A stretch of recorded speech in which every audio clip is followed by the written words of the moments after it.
Ipiprepare ko muna yung aking gulay parang tanghalian ko. Kamote, talbos ng kamote, tsaka saluyot. So, pakiramdam ko ngayong umaga, napakagaan ng aking paa. Magaan siya. In fact, nakakasayaw ako ng maayos.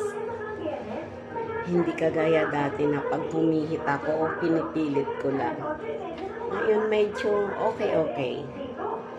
So, babalik kami bukas sa umaga kasama yung aking kumari. Talagang kailangan lang lahat ng paraan susubukan para sa iyong karamdaman. Para bumalik uli ang sigla ng katawan. Masarap pa rin mabuhay sa mundo. Basta walang karamdaman. Diba?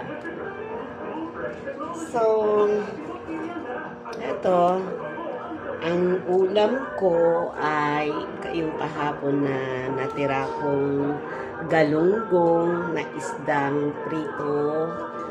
Sasamahan ko lang nitong aking kamote at saluyot na pakukuluan ko lang sa